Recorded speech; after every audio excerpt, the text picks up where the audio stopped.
Welcome to Educating to be Human, a podcast where we'll explore what it means to be human in today's world at the intersection of education, technology, and culture. I'm your host, Lisa Petrides, founder of the Institute for the Study of Knowledge Management and Education. Each week, I'll speak with people who are supporting transformative change in education today. That is, ordinary people creating extraordinary impact. Thank you very much for listening.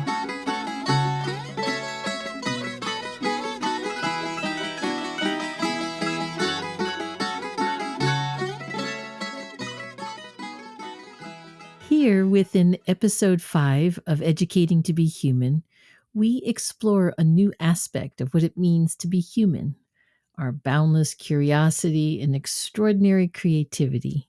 These two things are deeply intertwined because while curiosity drives us to explore and ask questions and seek new knowledge, it's creativity that compels us to innovate, to find solutions, and to express ourselves, for example, through music and literature. But the question is, how do we harness this interplay across different fields like art, science, math, technology, and engineering in order to build a better future? So in this episode, we dive into these questions with Nina Barbuto, whose passion for art, architecture, and social learning led her to found Assemble, which is a community-oriented makerspace for arts and technology, and it's located in Pittsburgh, Pennsylvania. Nina launched Assemble in 2011 to create a space that could bring in members of the community, young and old alike, to open up creative processes, build confidence, and offer learning that is hands-on. At Assemble, diverse communities come together, reimagining and creating new possibilities for the future. Nina, welcome to our show. Thank you, Lisa. And it's just so great to be talking with you on your podcast. I wonder if you could just describe what you see when you walk into Assemble. I had the opportunity to actually visit Assemble some months back, and you have to see it with your own eyes. And so since we're here on audio, I would love for you to kind of describe it with your eyes to the listener. Totally. We are in a storefront. So as you're walking home from school or riding home on your bike, let's say you want a snack and you come into Assemble. When you first come to Assemble, you will see a wide glass facade filled with different posters and kids' artwork in the window. You open the door and you see a Black Lives Matter handmade sign that's on a doily hanging in the window. To your left, you'll see the gallery, and typically there will be something in there.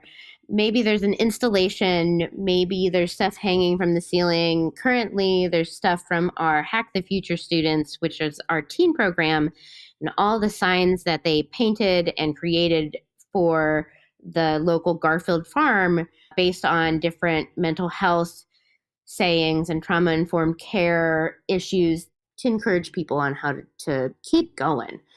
And so you see that, and right in front of you will be the check-in table. To your right is going to be a bunch of tables in a U formation around a monitor, big TV screen that we typically will have videos or presentations in. And then in the corner, you'll see the chill zone where there are books and stuffed animals and games, and also too our laser cutter and our 3D printer. But if you look up, there's giant foam tools. There are crayons floating on the ceiling. There are gender neutral bathrooms. So, take your pick. And we also have a room in the back that we call the danger zone that has the electronics and robotics kits, as well as like saws, hammers, and more. There's a few desks against the wall for part of the office space, but then there's another room that we have even more office space now that's connected to the next facade. All the walls in the space are metal shelves that we have transformed into being our walls. So we have pieces of OSB and Homosote attached to 8-foot shelving that are able to roll around, and they hold all of our bins of materials. So you are just surrounded by stuff and opportunity. What does Assemble give to kids that schools aren't able to, right? Because in schools, we're teaching science and technology. And so what is it that kids are able to do there that they don't get to do in schools? I think something that they're able to do at Assemble that they're not able to do in other places is teach each other and be encouraged to teach each other and teach our teachers, as well as like just question and be like, well, what if? Because like there are no grades at Assemble. If they are interested in going down a path that isn't what the teacher had planned for the day, that's okay. Part of our mission is nurturing agency in learners and thinking like, how do I own my own learning? And it might not be a total free for all, but at the same time, like encouraging the kids to say like, okay, well, I might be interested in doing this today and that tomorrow, and how could I do that, and who should we bring in, and really utilizing the full learning environment of Pittsburgh as a resource, and Assemble being more of a conduit and connector to those folks. So like if we do have students, for example, interested in DJing, we will bring in people to teach the kids how to DJ, right? And maybe the kids can even go to visit someplace that's like making DJ equipment. Or let's say like someone is interested in robotics, can we have people come in, can we go to a field trip? How do we continue to expand on this learning, but also to reimagine what other ways that this type of learning is actualized currently? And what inspired you to create a space like this? Assemble really comes out of my own learning experiences from studying architecture as an undergrad and getting my bachelor's of architecture, and really diving into like project based learning that way, and then going on for my master's of architecture with media. And that led me to work in LA, diving into how buildings learn from us and how we learn from our buildings, which then translated to these ideas of like, how are we teaching ourselves and how are we learning from our community and the environment? And long story short, I ended up moving back to Pittsburgh with this idea of what if we had a space to come together and to put things together and to question things and to learn from each other. And just kept talking to a lot of folks about the idea. And magically, a friend was buying a building on Penn Avenue in the Penn Avenue Arts District. And I convinced him that he should let us do Assemble in there. We started as an all volunteer run organization. And 13 years later, and a move down the street, we now have a total of 30 people working at Assemble, and 15 of the folks are full time. That's quite an endeavor. I would love to hear just a little bit more about when you were talking about your background in architecture, because I think there's something really unique that you bring when you're thinking about space. I know that you use architecture. I mean, you said that architecture is like problem-based learning, right? And how architecture kind of impacts your concept of what place should be. Some people might start a nonprofit and say, okay, we're going to rent this office space so we can get going. I think your concept, and really informed by your own background, really helped develop what this was going to be in reality. And I think of Assemble as its own like form of social architecture, which is like, how do we make, when we're designing architecture, right? And we're designing spaces, be it a permanent or temporary structure, we're thinking about like how bodies move through space and how people typically are utilizing it for different reasons and needs and wants. And how are we incorporating the flexibility, right, for people to make it their own?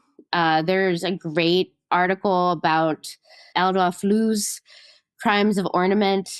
And it's just like the architect who over designs everything. And, like you might think of a Frank Lloyd Wright in this situation, where you're like, you have to sit in these chairs and other things. But the architecture that I'm trying to practice here at Assemble shines when people are able to make that space their own, right? So, like, the infrastructure is invisible, or it's enough so that you don't have to make up everything, but you can remix everything.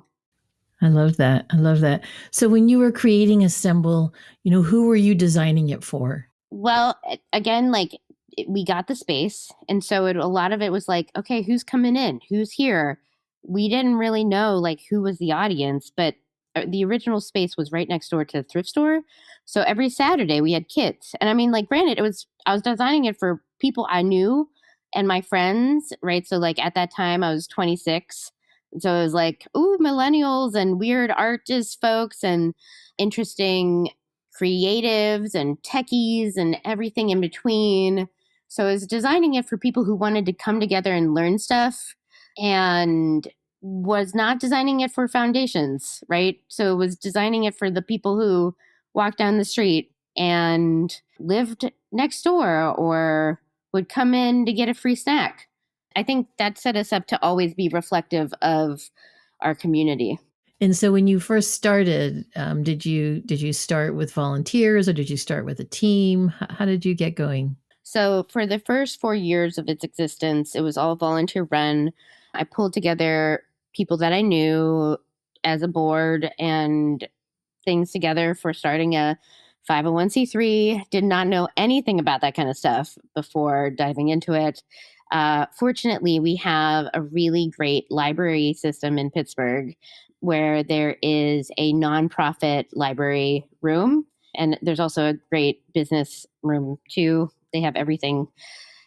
And was able to pull some local expertise to share. And we were able to get contracted to deliver programming for other out of school time spaces and nonprofits throughout the summer of like 2012, and started to be able to pay teaching artists as contracted teachers at that point. And then we continued to do that until really 2017, when we switched everybody to part-time staff and created some full-time positions, and were able to have more full-time positions in 2019 and have continued growing since then. So tell me a bit about how your programs have evolved over time. I think all of our programs really have been a response to community need, from after school to summer camps to even birthday parties. We're doing it because someone was like, hey, can you guys do a birthday party? Or hey, can you do summer camps or after school or tutoring or something? The monthly gallery crawl that we're a part of is already part of the Penn Avenue Art District's infrastructure. And so that was a given. And we really just have been responsive to what other folks have asked us to do, even including like our day camps for youth that have days off for different holidays. When it comes to the subjects and topics, we are very committed to the combination of science, tech, engineering, art, and math through a culturally relevant and contextually responsive lens. We want to make sure that we're hitting a wide range of subjects, but also to thinking about how do we practice all of those verbs for science, technology, engineering, art, and math, and doing it in a way that is meaningful, right? So if you don't see yourself in what you're learning about, why do you want to learn about it? Or you don't see how you might influence it, and or if it's not relevant to your existence currently, how might you use it differently in the future, right? So we're constantly looking at what is happening in contemporary art and science and math and engineering, as well as like what can we learn from the past to remix for the future. And another example of how we practice STEAM through a culturally relevant and contextually responsive lens is through our Afrofuturism curriculum, where we're looking to the past as we reimagine the future. while centering folks from the African diaspora. That's great. That's so important how you're weaving in STEAM, right? STEM. I'm not sure if everybody knows why don't you tell us about STEAM and STEM or a little bit just quickly about the origins of that? Yeah. Oh, yeah. A lot of the STEM versus STEAM conversation really comes down to funding and who is paying for what. So I always like to say that, like if you're looking at more STEM programs, you're looking at folks, or like it's more work based or workforce development based programming. So it might be more like learn how to use these fancy buttons to do the thing that I am telling you to do, versus like STEAM, which is really truly looking at the creativity behind it. It's like, well, what fancy buttons are we inventing and why do we have buttons? And really questioning and communicating about something else. When we are defining STEAM at Assemble, we're not just looking at the subjects, but also the verbs that we use to practice it. So, assemble, as you know, is both a verb and it is a noun because it is a place. And it means to come together and to put together, right? And so when we're practicing science, we are observing the world around us and we are looking at how elements might react when we're studying chemistry, or living things and how they eat, die, poop, and reproduce when we're studying biology. And then we're able to put our measurements or metrics to it to prove things true, right? And that's where our math comes in, and we're able to see if something happens over and over again, and we're able to speculate from there, right? When we're practicing our engineering, we put what we've observed and what we know to be true through the engineering design process. And then through that process, we're able to make something new. We're able to make new science, or we have new types of math that comes through that. Well, what if I do this?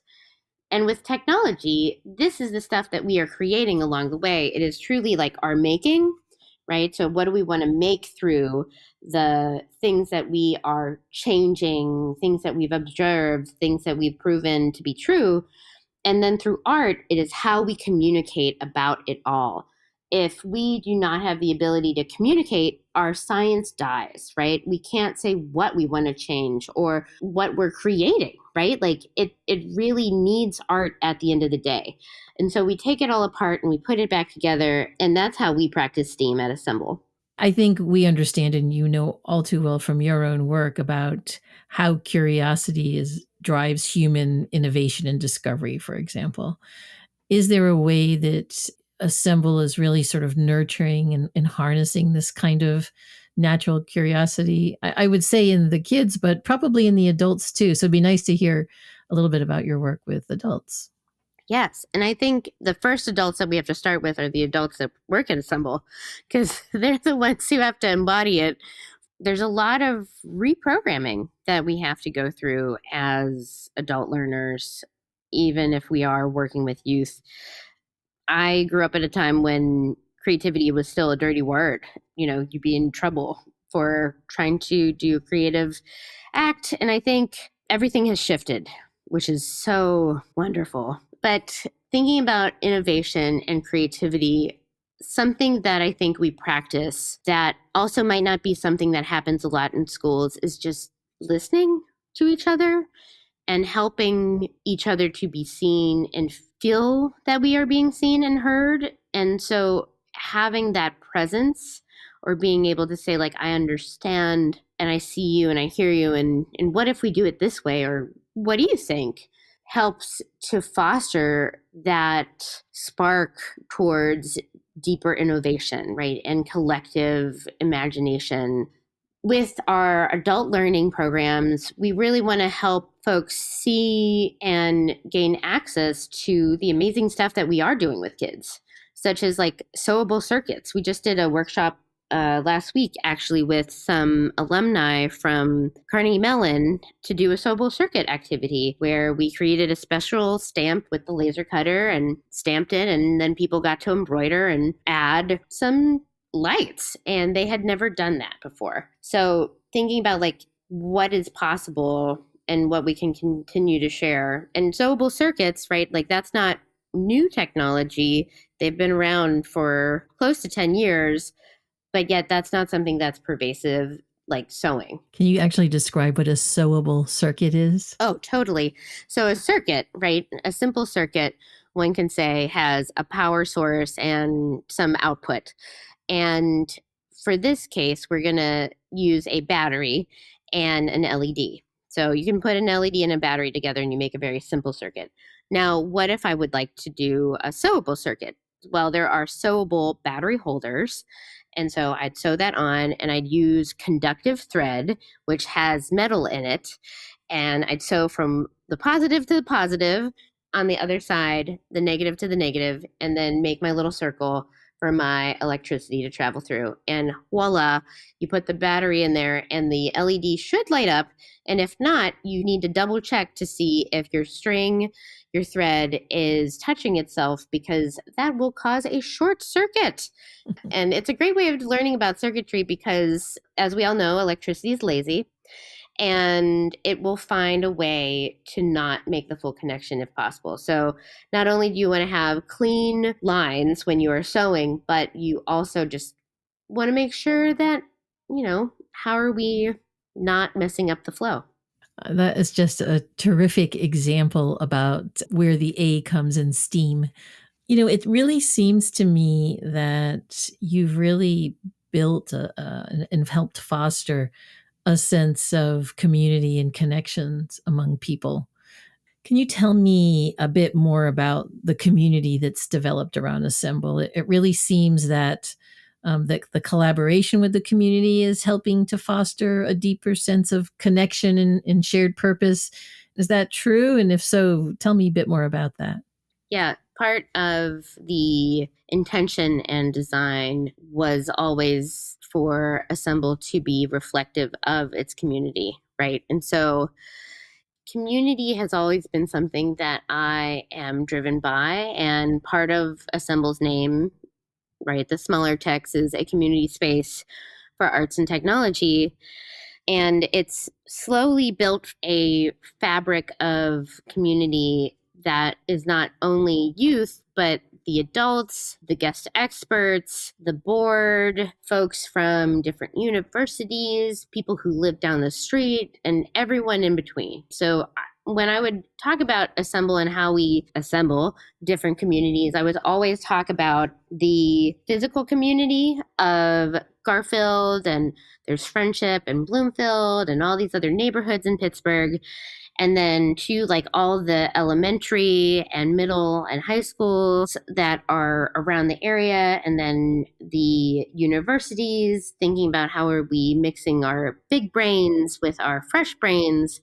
And then also too, like how are we bringing in the arts community and the tech community to come together and share their ideas. And it's been an assemblage of everybody at once and has been a beautiful thing. And you never know what's going to come out of this juxtaposition. Can you say a little bit more also about Pittsburgh? Because a lot of people might not know Pittsburgh, Pennsylvania. Very specifically, what is it that's unique about Pittsburgh that you're even able to be in this environment where you have art and technology and science together?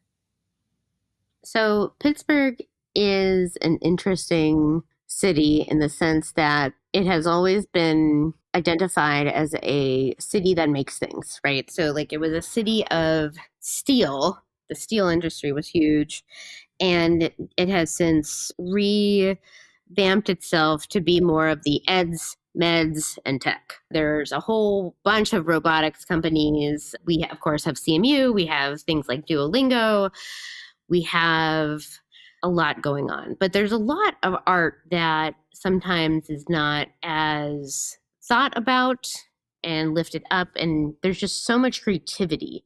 It's also a town that had a lot of immigrants, and it still is it's a sanctuary city and prides itself on being a space for refugees and new Americans, and thinking about how one can take their DIY spirit, or like, I'm going to figure it out kind of mentality, and think like, how would you do this for your neighbor? How can you do this together? Let's make something happen.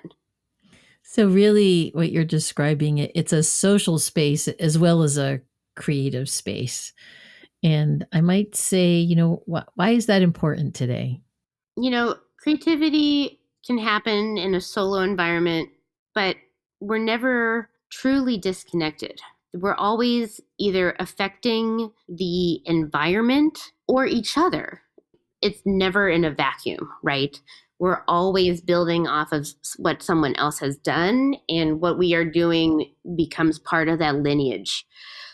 It's always rooted in community, regardless of what we're doing. So what do you see as both the opportunities and challenges for Assemble going forward?